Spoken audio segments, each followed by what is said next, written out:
Hello everyone, this is Nilesh Kumar Gupta and you are watching NG physics classes. शुरुआत करते हैं। तो कल मैंने आप लोगों को लास्ट जाते जाते इलेक्ट्रिक डायपोल बताया था और डायपोल मूवमेंट बताया था, और उम्मीद करता हूं वहां तक सभी को क्लियर है। डायपोल मूवमेंट का फॉर्मूला हम सब लोग जानते हैं, याद तो नहीं है ना किसी को भी? वेरी गुड, शाबाश, यही उम्मीद थी मुझे। P is equal to q into 2L, यही कहना चाहते थे आप लोग? टिंडे कह वो चाहते हैं, मैंने कह दी तो बिन्नू कह दी। P बराबर क्यू इंटू 2L। चलो अच्छी बात है, अगर ये सारी बातें आप लोग समझते हैं तो हमारे सामने जो न्यूमेरिकल दिया हुआ है ना, अब हम लोग उस न्यूमेरिकल को चटकाते हैं। हम चटकाते हैं, ठीक है। वो कह रहा है कि इलेक्ट्रिक डायपोल है, तो मैंने बढ़िया एक सुंदर सा इलेक्ट्रिक डायपोल बना दिया, ठीक है, चक फर्स्ट क्लास। ऐसे ही तो बनता है इलेक्ट्रिक डायपोल, है ना। इलेक्ट्रिक डायपोल में दो चार्जेस होते हैं, वो इक्वल और अपोजिट नेचर के होते हैं, ऐसा आप लोग कहना चाहते थे, सही बोल रहा हूं ना? तो वो क्वेश्चन में यही बोल रहा है हमसे कि भैया एक हाइड्रोजन एटम है, उसमें प्रोटॉन है और एक इलेक्ट्रॉन है। क्लियर? एक प्रोटॉन है, जैसे मैंने रख दिया, ये प्रोटॉन है और ये इलेक्ट्रॉन है, ठीक है। प्रोटॉन पे चार्ज दे रहा है आपको प्लस का 1.6 into 10 to the power -19 coulomb, ठीक है। और वैसे भी मैंने आप लोगों को एक टेबल बनवाई थी, अगर आपको याद हो तो, और उसमें मैंने ये सब बता दिया था, प्रोटॉन पे चार्ज कितना होता है, इलेक्ट्रॉन पे चार्ज कितना होता है, ये सब बता चुका हूँ कि नहीं बता चुका हूँ? स्टार्टिंग में ही बता दिया था आपको, यस और नो? बोला भैया?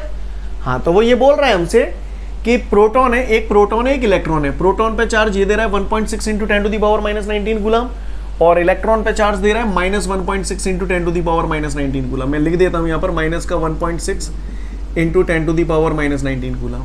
इस पे है प्लस का 1.6 into 10 to the power -19 coulomb. Scene समझ में आ रहा है भैया? दोनों ही चार्ज इक्वल हैं और अपोजिट नेचर की, एक प्लस का एक माइनस का है ना। तो ये कुल मिला के जो वैल्यू दी है हमें, वो चार्ज की वैल्यू दी है, that is 1.6 into 10 to the power -19 coulomb, ठीक है बॉस। चूंकि दोनों चार्ज इक्वल है और अपोजिट नेचर के, तो इसका मतलब ये एक इलेक्ट्रिक डायपोल है या नहीं है भैया? अब वो कह रहा है इन दोनों के बीच का जो डिस्टेंस है, सेपरेशन है इन दोनों के बीच का, वो 0.5 एंगस्ट्रॉम है। तो भैया मुझे मालूम है डायपोल में दोनों चार्जेस के बीच का डिस्टेंस में 2L से डिनोट करता था, 2L से, ऐसा मुझे याद आ रहा है ना। तो इसका मतलब यहाँ पर जो 2L की वैल्यू दी गई है, दैट इज 2L की वैल्यू कितनी दी गई है यहाँ पर? 0.5 एंगस्ट्रॉम, 0.5 एंगस्ट्रॉम। और कल मैंने आप लोगों को, कल ये परसों बताए थे शायद, डेसी सेंटी मिली माइक्रो। तो 0.5 एंगस्ट्रॉम आप लोग जानते हो 10 टू दी पावर -10 मीटर होता है। बोलो भैया, बताया था कि नहीं बताया था? अब कहा चमकाए दे हो जाए, क्लियर? डायपोल मूवमेंट पूछ रहा है पट्टा मुझसे, डायपोल मूवमेंट को P से डिनोट करते हैं। तो बचपन में पढ़ गए थे, P बराबर Q इंटू 2L। पढ़े नहीं पढ़े? तो P बराबर Q कितना हो गया? 1.6 into 10 to the power -19 into 2L हमारा ये आ गया 0.5 into 10 to the power -10। Scene clear है भैया? कर दो मल्टीप्लाई, क्लियर है? कर पाओगे? तो इस पूरे को जब आप सॉल्व करोगे, तो फाइनली आपका जो आंसर आएगा बेटा, that would be 8 into 10 to the power -30 coulomb metre. Charge की यूनिट कूलम, 2L लेंथ है तो लेंथ की यूनिट मीटर। उम्मीद करता हूं आप लोग समझ गए होंगे। फटाफट इसे नोट डाउन कर लो, फिर मैं आगे बढ़ूंगा, ठीक है। तो इस न्यूमेरिकल के बाद अब हम लोग अगले क्वेश्चन की तरफ बढ़ते हैं। अगला क्वेश्चन जो है थोड़ा सा लेंथी है, तो उस क्वेश्चन को समझने के लिए सबसे पहले कुछ एक चीज़ें हमें आनी चाहिए, तो उन पे हम लोग जिक्र कर लेते हैं, फिर हम लोग क्वेश्चन पे आएंगे, ठीक है। सोच समझ के जवाब देना, गधों की तरह रिएक्ट मत करना, ठीक है। इधर देखो, मैंने आपको पढ़ाया था, जैसे ये कोई पॉइंट चार्ज है Q, इसके चारों तरफ इलेक्ट्रिक फील्ड पैदा होता है, ये सब बता चुका हूं आपको। इस चार्ज के कारण इसके पास स्थित किसी पॉइंट पर, इस चार्ज के कारण ये पास में कोई पॉइंट है P और इसकी डिस्टेंस R है, तो मैंने बताया था इस पॉइंट पर इंटेंसिटी ऑफ इलेक्ट्रिक फील्ड का जो फॉर्मूला होता है, E is equal to 1/4πε0 k Q/r²। क्या आप लोग वाकिफ हैं इस बात से भैया? बोलो। ये सब बता चुका हूं मैं आपको, अप्लाई करूंगा। अगला जो डेरिवेशन है, जो पढ़ाऊंगा ना, अगला क्वेश्चन कराऊंगा, उसमें अभी तक जितना पढ़ाया है सब कुछ लग जाएगा, सब कुछ क्लियर। इसलिए जो लोग पिछले 1-2 दिन में आए हैं, या तो मैंने वीडियो अपलोड किए हैं, वो सारे 1 बाय 1 देखते जाना, क्लियर है। या फिर यहां पर ध्यान दो, ये अभी यूज करूंगा इस फॉर्मूले को, तब दिमाग में करंट नहीं लग जाए। E बराबर 1/4πε0 k Q/r², ये फॉर्मूला होता है। कोई भी पूछे intensity of electric field at any point due to a point charge, तो formula is E is equal to 1/4πε0 k Q/r²। Clear है? ये जानते हो आप लोग, बता चुका हूँ, याद दिला रहा हूँ बस मैं। डायपोल मूवमेंट पढ़ाया था मैंने एक ज़माने में आपको, P बराबर Q इंटू 2L, याद है क्या? बोलो भैया, P बराबर Q इंटू 2L जानते हो क्या? जानते हो। अच्छा 10वें में पढ़ा था A plus B into A minus B, A plus B into A minus B बराबर A square minus B square, पता है कि नहीं पता है? पता है।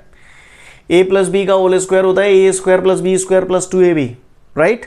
ए माइनस बी का होल स्क्वायर होता है A square plus B square minus 2ab, पता है? बोलो भैया, पता है। और सुनो, सुनते जाना, सोच समझ के जवाब देना, गधों की तरह रिएक्ट मत करना, ठीक है ना? कल मैंने आपको ये भी बताया था कि जैसे ये इलेक्ट्रिक डायपोल है, तो ये जो लाइन है ना, जो दोनों चार्जेस को मिला रही है, इसको हम लोग डायपोल का एक्सेस बोलते हैं। यस और नो? बोलो भैया, बोलते हैं कि नहीं बोलते? बोलते हैं, अच्छी बात है। तीसरी बात, ये एक ऑब्जेक्ट है, कुत्ता इधर खींच रहा है 5 न्यूटन से और बिल्ली भी इधर ही खींच रही है 3 न्यूटन से, तो बताओ इस ऑब्जेक्ट पे नेट फोर्स कितना लग रहा है? फिंगर के इशारे से बताओ कितना लग रहा है नेट फोर्स? हाँ 8 न्यूटन, 8 न्यूटन, 5 और 3 8, दोनों एक ही डायरेक्शन में लग रहे हैं। कुत्ता बिल्ली दो खींच के जाए इस ऑब्जेक्ट को इधर की तरफ ले जाएंगे, तो नेट फोर्स इस पे लग रहा है 8 न्यूटन, 8 न्यूटन, ठीक है? और डायरेक्शन किस तरफ है इसकी, किस तरफ जाएगा ये ऑब्जेक्ट? जालंग जागो। समझ में आ रही है बात? सीन क्लियर है? बार बार नहीं बताऊंगा, ये सब 11th की कमजोरियां हैं आपकी। अगर किसी ऑब्जेक्ट पे दो फोर्स लग रहे हैं और दोनों एक ही डायरेक्शन में लग रहे हैं तो वो जुड़ जाते हैं। समझ में आ रही है? प्लस हो जाता है, एडिशन हो जाता है, सम हो जाता है उनका। और यही बात है, हवाला अगर ऐसे बोलूं कि जे एक ऑब्जेक्ट है, कुत्ता जालंग खींच रहा हो 5 न्यूटन थे, बिल्ली जालंग खींच रही है 3 न्यूटन थे, तो पहले तो मुझे बताओ जे ऑब्जेक्ट कौन सी तरफ जावेगो? कौन सी तरफ जागो जे ऑब्जेक्ट? जालंग जागो, क्योंकि जे ताकत ज्यादा लग रही है, जे कम लग रही है। जे तो मैं समझ गो कि जालंग जागो, कितने ताकत ते जागो? 2 न्यूटन की ताकत ते जागो। कितने न्यूटन की ताकत ते जागो? 2 न्यूटन की ताकत ते, क्योंकि 5 तो जे लगा रहे हो तो 3 से तो अपोज हो रहा है ना इसका, तो एक्स्ट्रा ताकत 2 न्यूटन ही तो लगा रहा है। कैसे निकाला? 2 माइनस कर दिया, बड़े में से छोटा, 5 माइनस 3 2। समझ में आई बात? नहीं आई? यानी कहने का तात्पर्य यह है कि डायरेक्शन जब अपोजिट होती हैं तो नेट वैल्यू निकालने के लिए माइनस किया जाता है, और जब डायरेक्शन सेम होती हैं तो नेट वैल्यू निकालने के लिए प्लस किया जाता है। बात समझ में आ रही है आपको? बोलो भैया, ये चीज़ें रोज रोज नहीं बताऊंगा, आप लोग ऑलरेडी 9th 10th में 11th में खूब पढ़ा है आपने। 11th में पढ़ा है बेसिकली, 9th 10th तो नहीं बोलूंगा, 11th में पढ़ा है, राइट? तो डायरेक्शन सेम होती है तो प्लस हो जाता है, डायरेक्शन अपोजिट होती है तो माइनस हो जाता है। ठीक है भैया? एक और बात, जैसे मैंने आपको बताया था कि मैग्नेटिक फील्ड पैदा होने के लिए जिम्मेदार मैग्नेट होता है, मैग्नेट की वजह से मैग्नेटिक फील्ड पैदा होता है ना? सिमिलरली इलेक्ट्रिक फील्ड पैदा होने के लिए जिम्मेदार कौन होता है? किसकी वजह से इलेक्ट्रिक फील्ड पैदा होता है? चार्ज की वजह से। किसकी वजह से होता है? चार्ज की वजह से। बताया था आपको, the region around the charge where the effect of electricity can feel is called electric field. सही बोल रहा हूं? तो इलेक्ट्रिक फील्ड पैदा होने के लिए जिम्मेदार कौन होता है? चार्जेस। मेरी अगली बात बताओ, मैंने इलेक्ट्रिक फील्ड की डायरेक्शन निकालना सिखाया था सभी को, और मुझे उम्मीद है कि सब लोगों को आती है। जो लोग न्यू कमर से नहीं आती तो सीख लें, बता रहा हूं फिर से। लेकिन सीखने से पहले मैं आप सबसे ये उम्मीद करता हूं कि आप सब लोग ये जानते हैं कि अगर दो सेम चार्जेस हैं, यानी ये भी पॉजिटिव है ये भी पॉजिटिव है, तो रिपल्सिव फोर्स लगता है। इतना तो जानते होगे। और अगर दोनों अपोजिट चार्जेस हैं, ये पॉजिटिव है ये नेगेटिव है, तो अट्रैक्शन फोर्स लगता है। ये तो जानते हो। तो अब मैं आपको इलेक्ट्रिक फील्ड की डायरेक्शन निकालना सिखा रहा हूं, जिन लोगों को नहीं आती वो सुन लें।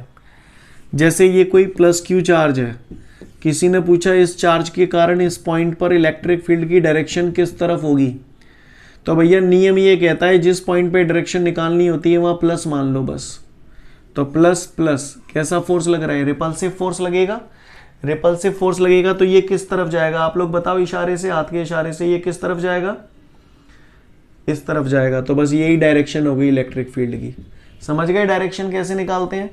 फिर से बता रहा हूं, ये माइनस क्यू चार्ज है, किसी ने पूछा इस पॉइंट पर इलेक्ट्रिक फील्ड की डायरेक्शन किस तरफ होगी, तो भैया मोए ना मालूम, रूल ये कहता है जिस पॉइंट पे डायरेक्शन निकालनी है प्लस मान लो, माइनस प्लस अट्रैक्शन, अट्रैक्शन होगा तो ये किस तरफ जाएगा बताओ जरा?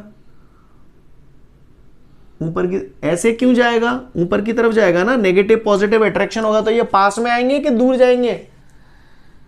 हाँ, तो ये डायरेक्शन होगी इलेक्ट्रिक फील्ड की। समझ में आ रही है? तंत्र पढ़ रहे हो कि वैसे ही रेलवे चिपटे हो? क्लियर?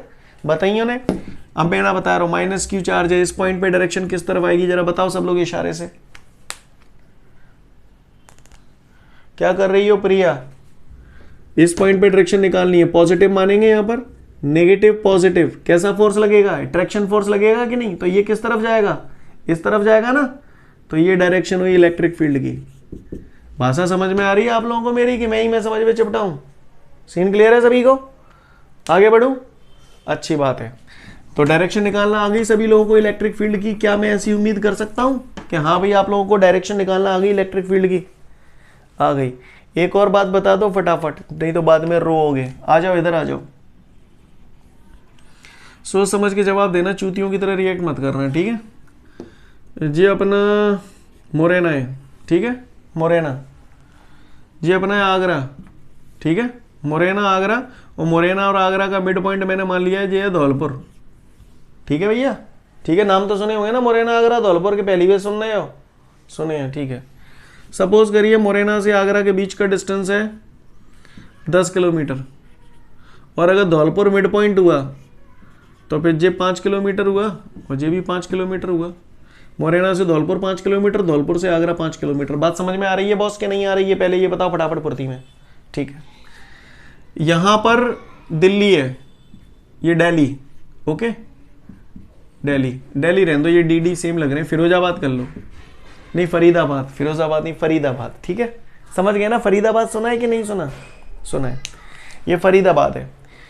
मैं बोल रहा हूं आपसे धौलपुर से लेके फरीदाबाद तक का जो डिस्टेंस है ना, दैट इज सपोज करिए 50 मीटर, 50 किलोमीटर, ठीक है। सब नजारा नजर आ रहा है आपको बोर्ड पे प्रॉपर?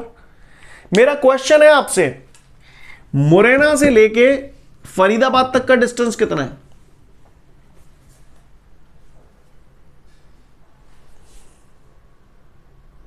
Fifty 55 kilometre.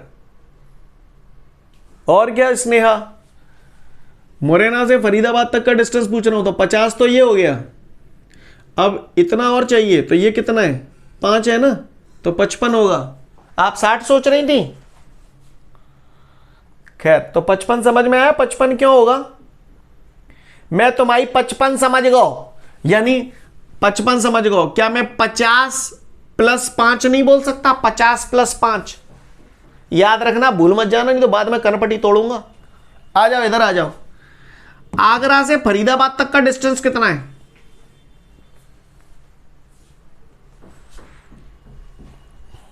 आगरा से फरीदाबाद तक का डिस्टेंस 50 थोड़ी है, 50 तो ये, मैं तो आगरा से फरीदाबाद यानी इतना पूछ रहा हूं, ये डिस्टेंस कितना है? तो ये जो 50 है, जब 50 में थे, जब 5 है माइनस कर दूं, सही बोल रहा हूं? तो कितना बचेगा? 45 किलोमीटर। सही बोला? 45 बोला भैया? अब मैं 45 तो समझ गया, 45 किलोमीटर आप लोग भी समझ गए। क्या मैं ऐसे ऐसे नहीं बोल सकता? 50 माइनस 5, तभी तो ये आएगा। यस और नो? बोला भैया? अब बताना तुम। ये तो मैंने नंबर्स के फॉर्म में इसलिए समझाया जिससे आप बेहतर समझ जाएं। अब आ जाओ इधर, अब बताना आप। ये डिस्टेंस r, ठीक है बॉस, ये डिस्टेंस है 2l, और ये मिड पॉइंट है, तो JL नजारा दिख रहा है? अब बताना जरा मुझे, मुरैना से लेके फरीदाबाद तक का डिस्टेंस कितना है?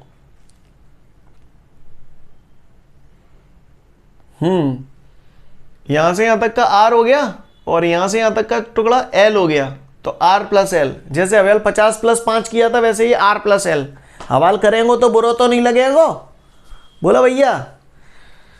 आगरा से फरीदाबाद तक का डिस्टेंस कितना हुआ?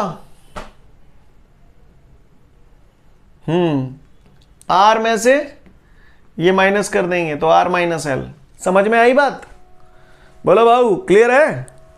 क्योंकि अगला डेरिवेशन बहुत लेंथी है, पूरा दिन खा जाओगे आज को। चलूँ आगे फिर मैं? चलो, तो अब हम लोग लायक हैं इस क्वेश्चन को समझने के, तो समझते हैं इस क्वेश्चन को क्या कहानी हमसे कह रहा है पट्टा। तो सबसे पहले हम लोगों को क्वेश्चन समझना है, तो गौर से देखिएगा ऑन द बोर्ड।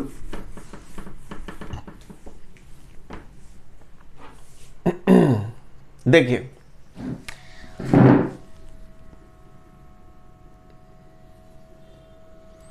ये मैंने यहां पर एक इलेक्ट्रिक डायपोल बनाया है। क्या बनाया हुआ है? Electric dipole. दिखाई दे रहा है आप सभी को बोर्ड पे प्रॉपर इलेक्ट्रिक डायपोल? ये माइनस क्यू चार्ज है, ये प्लस क्यू चार्ज है, ठीक है। इस डायपोल को मैंने नाम दे दिया A B. Minus q charge A point पे रखा है, plus q charge B point पे रखा है, ये मिड पॉइंट है ओ, और डायपोल है तो भाई जाहिर सी बात है ये डिस्टेंस 2l हो गया। अब ये 2l है और ओ मिड पॉइंट है तो ये l हो गया, ये l हो गया। भाषा समझ में आ रही है बॉस? बोलो भैया, समझ में आ रही है कि नहीं आ रही? क्लियर? तो वो कह रहा है ये एक इलेक्ट्रिक डायपोल है और कह रहा है इस इलेक्ट्रिक डायपोल के कारण एक्सियल पोजीशन में, एक्सियल पोजीशन का मतलब ये है कि ये जो एक्सिस है, इस एक्सिस पे कोई एक पॉइंट है यहां पर, तो कह रहा है इस पॉइंट पर इंटेंसिटी ऑफ इलेक्ट्रिक फील्ड की वैल्यू कैलकुलेट करो due to this electric dipole. मैंने मान लिया इस पॉइंट P का डायपोल के सेंटर O से जो डिस्टेंस है दैट इज R। ठीक है जी, मैं फिर से रिपीट कर रहा हूं क्वेश्चन आप लोगों के सामने, क्वेश्चन को समझें। He is telling you drive the relation for the electric field, drive the relation for the intensity of electric field at any point due to an electric dipole in axial position. Axial position का मतलब यह है कि ये point axis पे ही लेना है। तुम यो सोचो पॉइंट में P यहां मानने की बजाय यहां मान लूं या यहां मान लूं तो नहीं मान सकता। क्लियर? एक्सिस पर ही मानना है, या तो इस तरफ मान लो या इस तरफ मान लो, लेकिन इधर उधर नहीं मान सकते। कहानी समझ में आई आपको मेरी? Clear? Again I repeat the question. He is telling you drive the relation for the intensity of electric field at any point due to an electric dipole in axial position, in axial position. दूसरा नाम है इसका and on position और तीसरा नाम है इसका longitudinal position. Clear? तीन नाम है इसके, तीनों तरीके से पूछ सकता है। एंड ऑन पोजीशन करके भी पूछ सकता है, एक्सियल पोजीशन करके भी पूछ सकता है और लॉन्गिट्यूडनल पोजीशन भी करके पूछ सकता है। समझ में आ रही बात? मैं एक बार लास्ट फिर से रिपीट कर रहा हूं question. He is telling you drive the relation for the intensity of electric field at any point due to an electric dipole in and on position, in axial position, in longitudinal position। बोलो भैया, clear है scene? Question समझ में आ गया आपको? चलो तो आप इसको निपटाते हैं। आप बताओ, इस पॉइंट पर इंटेंसिटी ऑफ इलेक्ट्रिक फील्ड पूछ रहा है। इस पॉइंट पर इलेक्ट्रिक फील्ड पैदा होने के लिए जिम्मेदार कौन? किसी भी पॉइंट पर इलेक्ट्रिक फील्ड किसकी वजह से पैदा होता है? चार्ज की वजह से। चार्ज की वजह से। यहां कितने चार्ज हैं बताओ जरा फिगर देख के? दो चार्ज है, एक माइनस क्यू चार्ज है, एक प्लस क्यू चार्ज है। तो सबसे पहले माइनस क्यू चार्ज के कारण इस पॉइंट पर इलेक्ट्रिक फील्ड निकालते हैं, है ना? तो मैं यहां लिख रहा हूं, गौर से देखेंगे सभी लोग। इंटेंसिटी शॉर्ट में लिख दिया, intensity of electric field at point P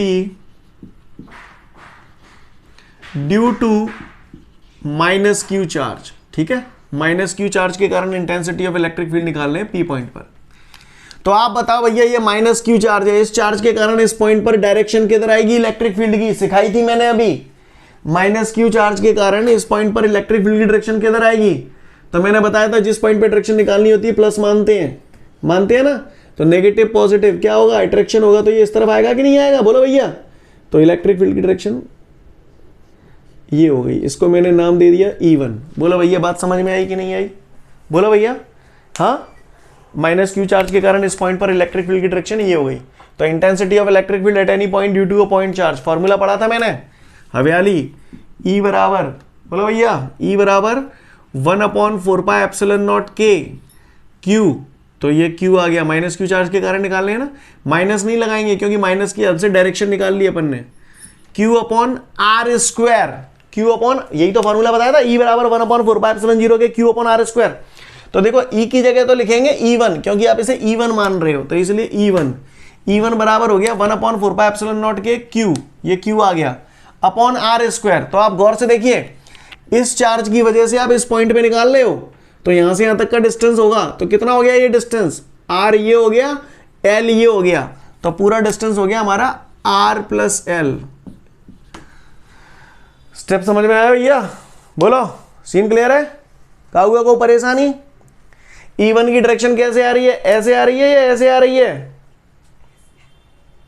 ऐसे आ रही है, यानी P से A की तरफ इशारा हो रहा है, एरो का निशान P से A की तरफ जा रहा है ना? तो इसलिए मैंने यहां पर डायरेक्शन लिख दी P से A की तरफ, PA वेक्टर, इक्वेशन नंबर 1। समझ में आई बात भैया? हाँ, ये तो माइनस क्यू चार्ज के कारण इलेक्ट्रिक फील्ड पैदा हो गया इस पॉइंट पर। अब ऐसे ही हम सिमिलरली प्लस क्यू चार्ज के कारण निकालेंगे। तो देखें भैया, intensity of electric field at point P due two plus q charge. ठीक है भैया, आप बताओ चलो, प्लस क्यू चार्ज के कारण इस पॉइंट पर डायरेक्शन किधर होगी? प्लस क्यू चार्ज के कारण हाँ इस तरफ होगी। क्लियर? क्योंकि जिस पॉइंट पे डायरेक्शन निकालनी होती है वहां पॉजिटिव मानते हैं, पॉजिटिव पॉजिटिव रिपल्शन, तो ये जा लग जागो, तो ये डायरेक्शन आ गई इलेक्ट्रिक फील्ड की इधर, E2। सीन क्लियर है भैया सभी को? बोलो। तो फिर वही कहानी, intensity of electric field at point P due two plus q charge, तो यही फॉर्मूला फिर लगेगा। तो अब E की जगह E2, E बराबर 1/4πε0 K Q, तो इस चार्ज की वजह से निकाल लें तो Q अपॉन आर स्क्वायर। तो भैया इस चार्ज के कारण इस पॉइंट पे निकाल लें, तो यहां से यहां तक का डिस्टेंस कितना है? तो ये पूरा आर है, आर में से एल माइनस कर दूं तो आर माइनस एल का होल स्क्वायर। बात समझ में आई कि नहीं आई भैया, ये बताओ मुझे पहले। सीन क्लियर है? हाँ अच्छा, E2 की डायरेक्शन किस तरफ जा रही है इशारे से बताओ जरा, हाथ के इशारे से। E2 यूं जा रहा है, यानी B से P की तरफ इशारा कर रहा है, BP। बोलो भैया, है ना? समझ में आ रही बात? BP क्यों लिख रहा हूं? तो ये मैंने लिखा BP वेक्टर, इक्वेशन नंबर 2। यहां तक किसी को कोई दिक्कत? बोलो भैया। तो बस हो गया, पॉइंट P पे जो इलेक्ट्रिक फील्ड पैदा होना था हो गया। माइनस क्यू चार्ज के कारण इलेक्ट्रिक फील्ड की डायरेक्शन किस तरफ आ रही है अपनी? ये वाली आ रही है E1। प्लस क्यू चार्ज के कारण इस पॉइंट पर डायरेक्शन इधर आ रही है E2। हो गया ना? तो आ जाओ निकाल लो अब। तो क्या करेंगे अब? Net electric field at point P is, तो पॉइंट P पे नेट इलेक्ट्रिक फील्ड कितनी होगी? तो भैया मुझे दिख रहा है यहां पर पॉइंट P पे एक इलेक्ट्रिक फील्ड इधर है E1, एक इलेक्ट्रिक फील्ड है E2। दोनों की डायरेक्शन कैसी है? अपोजिट डायरेक्शन है ना, तो प्लस होगा या माइनस होगा? प्लस क्यों होगा? अभी बताया नहीं था? चूहा कुत्ता बिल्ली सब तो बता रहा था माइनस होगा, अपोजिट डायरेक्शन होती है तो माइनस बताया था कि नहीं बताया था? तो net electric field at point P is E बराबर अब आफत ये है कि यहां पे E1 माइनस E2 भी हो सकता है या E2 माइनस E1 भी हो सकता है। अब करूं क्या? होगा कौन सा करेक्ट? कौन सा है? E1 माइनस E2 करेक्ट है या E2 माइनस E1 करेक्ट है? ये हमें देखना है। तो इसको कैसे जज करेंगे? तो ध्यान से देखें। पहले आप बताओ मुझे, इधर थोड़ा रफ वर्क कर रहा हूं, इसको समझना। ये एक टावर है, ये एक टावर है, ये दो टावर है, ठीक है? आप यहां खड़े हो, आपके निपटने के चांसेस कौन से टावर से ज्यादा होंगे? इससे या इससे? इस वाले से ज्यादा होंगे, क्योंकि पास वाले का इंपैक्ट ज्यादा होगा। समझ में आ रही है बात? इसी तरीके से ये देखो, आपकी जगह यहां पर ये पॉइंट है और ये जो दो टावर हैं ये दो चार्जेस हैं। अब आप गौर से देखो, ये वाला जो चार्ज है वो इसे कहां की तरफ फेंक रहा है? इधर की तरफ। E1 यही तो आया है, और ये वाला चार्ज इसे कहां की तरफ फेंक रहा है? इधर की तरफ फेंक रहा है। तो कौन सा बड़ा हुआ? E2 बड़ा हुआ या E1 बड़ा हुआ? 2 बड़ा होगा, क्योंकि इस पॉइंट पर भैया इस पे इस वाले टावर का इफेक्ट ज्यादा होगा। इसी तरीके से इस पॉइंट पर इस वाले टावर का इफेक्ट ज्यादा हुआ है ना, और ये इसे किधर की तरफ फेंक रहा है? इधर फेंक रहा है ना। E2 डायरेक्शन यही तो आई है इसकी वजह से। तो E2 बड़ा हुआ, E1 छोटा हुआ। तो नेट इलेक्ट्रिक फील्ड निकालेंगे तो क्या कर देंगे? E2 minus E1। समझ में आई बात? तो नेट इलेक्ट्रिक फील्ड E बराबर हो जाएगा हमारा E2 माइनस E1। स्टेप समझ में आया भैया? E2 माइनस E1 क्यों लिखा? यही समझने वाला स्टेप था। बोलो हाँ। E2 बड़ा है, E1 छोटा है, ये बड़ा है, ये छोटा है, तो ये ऐसे जाएगा या ऐसे जाएगा? ऐसे जाएगा। तो डायरेक्शन ऐसे लिख दो, B से P की तरफ। बोलो, BP लिख दोगे तो भी चलेगा, AP लिख दोगे तो भी चलेगा। AP लिखोगे तो भी इसी तरफ जा रहे हो, BP लिखोगे तो भी इसी तरफ जा रहे हो। बोलो भैया, यहां तक बात आपको जो मैंने की वो समझ में आई कि नहीं आई? पहले तो ये बताओ। सीन क्लियर है? अब कुछ बचा नहीं इसमें, देखते जाओ फटाफट। E बराबर E2 माइनस E1, यहां तक हमारा हो गया। अब कुछ नहीं करना, हमें केवल वैल्यूज रखनी है। तो गौर से देखेंगे हम सभी लोग ऑन द बोर्ड, ध्यान से देखिए। तो E बराबर E2 माइनस E1 है हमारे पास, है ना। तो E is equal to E2 की वैल्यू निकाल चुके हैं हम लोग, ये 1/4πε0 K Q/R माइनस L का होल स्क्वायर। फिर ये माइनस E1 की जगह ये E1 की वैल्यू दिखाई दे रही है आपको, वो वैल्यू मैंने प्लेस कर दी 1/4πε0 K Q/R प्लस L का होल स्क्वायर। भैया स्टेप समझ में आया कि नहीं आया, पहले तो ये बताओ। सीन क्लियर है, सही चल रहा है खेल, चलो अच्छी बात है। अगर इतनी बात समझ में आई तो बताओ जरा दोनों में कॉमन क्या आ रहा है। कॉमन तो मुझे दिख रहा है E is equal to 1/4πε0 K common आ गया दोनों में, Q भी कॉमन आ रहा है, तो अंदर क्या बचा 1/R माइनस L का whole square minus 1/R plus L का होल स्क्वायर। बोलो भैया स्टेप क्लियर है आपको। चलूँ आगे बढ़ते हैं। अगर यहाँ तक बात समझ में आ रही है तो अगली बात पे आते हैं। E is equal to 1/4πε0 K Q इसमें एलसीएम ले लिया मैंने, तो ये R माइनस L का होल स्क्वायर, ये R प्लस L का होल स्क्वायर। एग्री करते हो इस बात से। और ऊपर यहाँ बच जाएगा R प्लस L का whole square minus R minus L का होल स्क्वायर। क्या मैं उम्मीद करूँ यहाँ तक क्लियर है बेटा आप सभी को। बोलो भैया चलन दो डील। तो E बराबर आपका हो गया, E बराबर 1/4πε0 K Q A plus B का whole square, A plus B का होल स्क्वायर, तो A प्लस बी का होल स्क्वायर होता है A square plus B square plus 2AB, तो A square plus B square plus 2AB। समझ में आई बात भैया कि नहीं आई ये बात समझ में, बोलो। सीन क्लियर है, हाँ। माइनस तो माइनस A माइनस बी का होल स्क्वायर, तो A माइनस बी का होल स्क्वायर होता है A square plus B square minus 2AB। Scene clear है, समझ में आ रही है बात सभी को। आगे बढ़ो। ओके अगर ये बात समझ में आ गई, अब इसको देखो R minus L R plus L, R minus L R plus L, दोनों पे स्क्वायर है तो इसको ऐसे करके होल स्क्वायर कर दूं। बोलो भैया किसी को कोई दिक्कत, यहाँ तक बात समझ में आ रही है सभी को। आगे बढ़ो। अगर यहाँ तक बात समझ में आ रही है तो अगली बात पे आते हैं, गौर से देखेंगे। देखो ये R स्क्वायर प्लस के हैं, माइनस अंदर बढ़ जाएगा तो ये माइनस के R स्क्वायर और ये प्लस के R स्क्वायर कट जाएंगे नहीं कट जाएंगे। बोलो ये प्लस के L स्क्वायर माइनस का अंदर मल्टीप्लाई हो जाएगा तो ये माइनस के L स्क्वायर होंगे, तो ये भी कट जाएंगे। बोलो भैया सीन क्लियर है सभी को, बात समझ में आ रही है। आगे बढ़ते हैं। अगर ये बात समझ में आ गई तो गौर से देखिएगा। E इज इक्वल टू आपका हो जाएगा बेटा यहाँ पर 1/4πε0 K Q। अब आप गौर से देखिए 2RL, ये देखो माइनस माइनस प्लस, प्लस के 2RL और प्लस के 2RL कितने हो जाएंगे, 4RL हो जाएंगे, 4RL। तो देखो RL तो मैंने ये लिख दिए, RL 4 को ऐसे लिख दूं 2 × 2। बोला भैया कोई गलत काम कर दिया मैंने, हाँ। अच्छा इधर आ जाओ, A minus B into A plus B, तो A minus B into A plus B होता है A square minus B square, तो R minus L into R plus L की जगह मैंने लिख दिया R square minus L square. समझ में आ रही है बात। इसका होल स्क्वायर है तो ये मैंने होल स्क्वायर तान दिया। क्या यहाँ तक बात समझ में आई बेटा आप सभी को। बोलो किसी को कोई परेशानी, सबको क्लियर है यहाँ तक। आगे बढ़ जाऊँ। ओके अगर आपको यहाँ तक सारी बात समझ में आ गई तो फिर मैं अगली बात पे आता हूँ। आगे देखिएगा सभी लोग, आगे देखें। इसके बाद ये स्टेप मैं यहाँ लिख रहा हूँ, ये नीचे वाला स्टेप ऊपर उतार देता हूँ दोबारा। E is equal to 1/4πε0 K Q,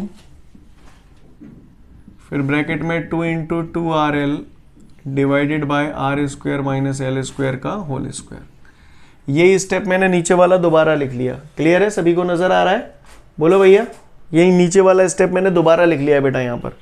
क्या मैं उम्मीद करूँ हम लोग समझ पा रहे हैं। बोलो भैया सेम स्टेप मैंने ऊपर लिख लिया। अब गौर से देखेंगे हम सभी लोग, ठीक है। सभी लोग ध्यान से देखेंगे।